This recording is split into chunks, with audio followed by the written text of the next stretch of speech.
Pues aquí estamos martes y yo estaba rezando un poco, reflexionando. Yo no soy de los que se entusiasma así muchas veces y puede animar a los demás con un poco de alboroto o de emociones, etcétera.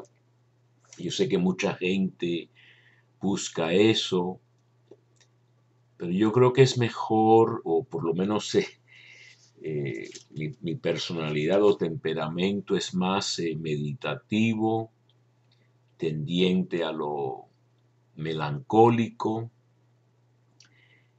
Trato de, o tengo la tendencia de profundizar un poco, de ver las cosas objetivamente. Y en medio de todo eso, pues obviamente buscar el dedo de Dios, ¿no? Dentro de toda nuestra realidad, a veces, a menudo tan defectuosa por tantos puntos de vista, de todos modos, eh, a mí lo que me da vida es la fuerza que viene de Dios. A veces una fuerza escondida o para la cual hay que esperar, ¿no? Y como he dicho tantas veces, una cosa que se puede hacer fácilmente es recurrir a la palabra de Dios. Y en este sitio que tengo en la internet, que se llama Ciudad Redonda, me parece bueno.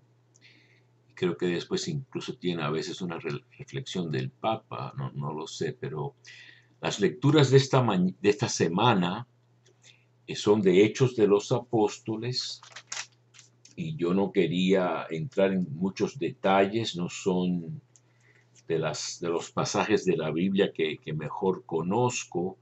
Tengo una visión más generalizada del libro de Hechos de los Apóstoles, que es la segunda obra del evangelista Lucas, que no era de los discípulos de Jesús.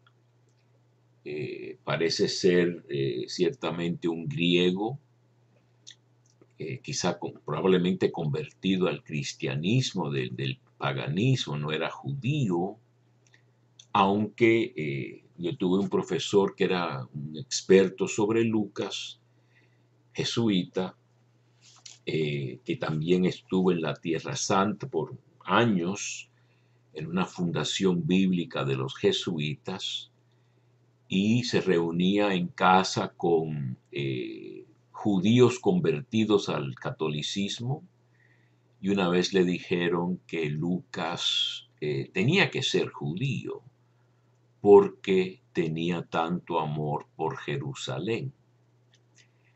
Así que yo no puedo resolver esos problemas, ni sé si los han resuelto algunos estudiosos, creo que no. Pero de todos modos, si tenemos alguna familiaridad con el libro de Hechos de los Apóstoles, es un libro en que Pablo, mejor dicho, Lucas cuenta cómo nace la iglesia, cómo se expande. Y siempre me ha llamado la atención que la primera expansión de la iglesia viene después de la persecución de Esteban, ¿no? Dice que se dispersaron después de la persecución de Esteban, dice Hechos 8, verso 4, y anuncian la palabra en otras partes. Así que es el tema de las dificultades que nos hacen cambiar de rumbo o ver oportunidades nuevas que se abren. Así que es parte de este misterio tan enorme de la pedagogía de Dios, cómo nos enseña como niños, ¿no? La palabra pedagogía es el niño que es llevado o conducido a la escuela, el pedagogo era un esclavo normalmente que llevaba el niño, a veces que no quería ir a regañadientes a la escuela, ¿verdad? Y Dios a nosotros, sus hijos e hijas, nos educa, nos disciplina con esta alternación de consolación y tribulación. Y Lucas, que conoce bien cómo hay que sufrir para ser un cristiano, para vivir en el mundo. Todos sufrimos, pero ciertamente hay sufrimientos particulares que vienen de seguir a Cristo. En verdad, la gente que no cree en Dios y no cree en Cristo y, vamos a decir, quieren hacer mucho dinero, por ejemplo, después se buscan cada tormento, ¿verdad? O gente que son inquietos en sus matrimonios, etcétera. Entonces, como dice la imitación de Cristo, cada uno de nosotros tenemos una cruz, y si vemos a los demás y pensamos que la cruz que cargan es más ligera y quisiéramos cambiar de cruz, encontraríamos después una cruz todavía más pesada. Así que parte de la espiritualidad, me parece a mí, es tener la convicción de que Dios nos ama y nos hace atravesar por este camino, a veces tortuoso, espinoso, rocoso, etc. Siempre llevándonos de la mano. A veces no vemos claramente, ¿no? Como decía el cardenal Newman, es solo un paso adelante suficiente para mí, no quiero saber ni ver todo el camino, ¿verdad? Pero ciertamente buena parte de lo que tenemos que lidiar con es el sufrimiento y los reveses, etcétera, ¿no?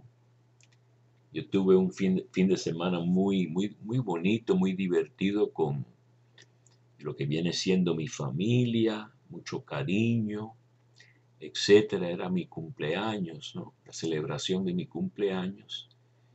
Y siempre con estas sombras de sufrimiento, ¿no? La madre de mi amigo tiene 95 años, es muchos años.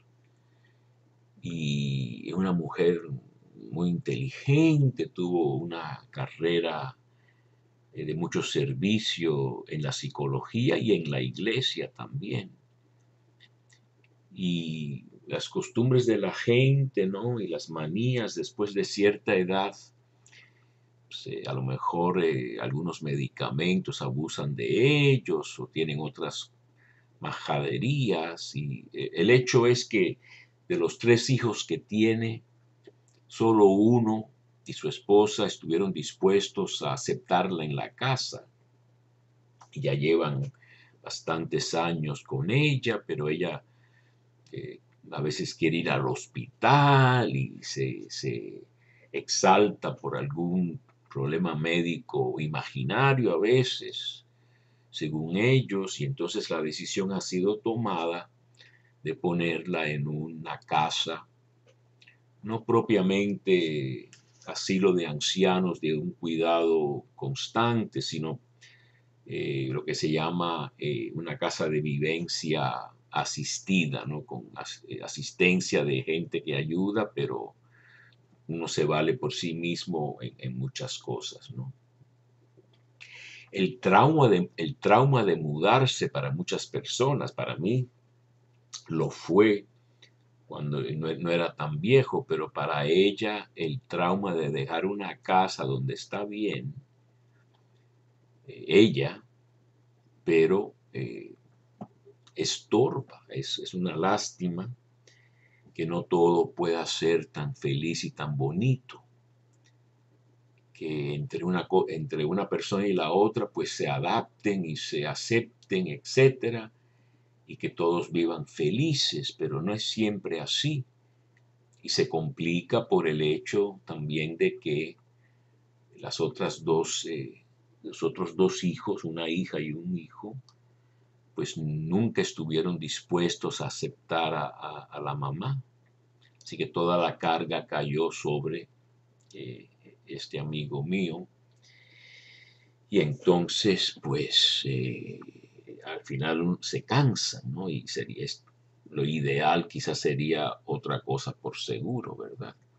Da la casualidad que la hermana de esta señora, que también es anciana, pero que ha perdido la memoria completamente, está en la misma casa esta asistida, ¿no?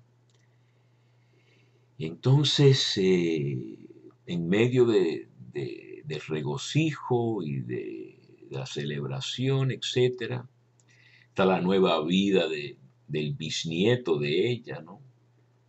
Muchachito que va a cumplir 3 años, está en una etapa feliz, muy querido, muy amado por todos los tíos, etcétera, la madre, ¿no?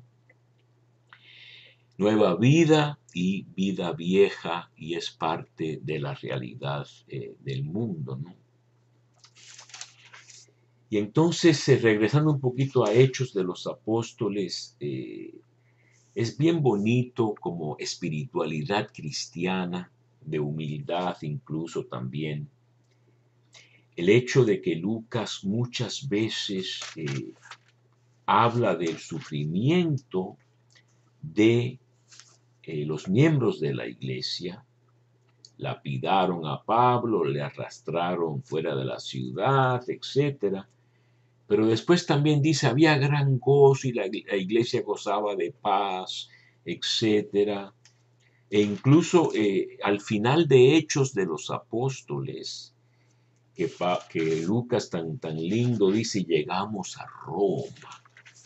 Así que el final de esta obra de Lucas, el Evangelio de Lucas y Hechos, termina en Roma. Y entonces llegan a Roma y saludan a Pablo con mucho amor. Los hermanos salen al camino al Foro Apio y las 3 tabernas, que todavía son sitios que se conmemoran en Roma, ¿no? Y Pablo cobró ánimos, siendo recibido con tanto amor, etcétera. Después narra disputas con los judíos, que sigue aceptando en su casa para discutir, etcétera, pero sí al final se cansa Lucas, para hablar un poco de cuando se cansa la gente, se cansa un poco Lucas de la resistencia de la mayoría de los judíos, y entonces anuncia que la salvación de Cristo irá entonces a los gentiles que sí aceptarán. Con eso voy a parar.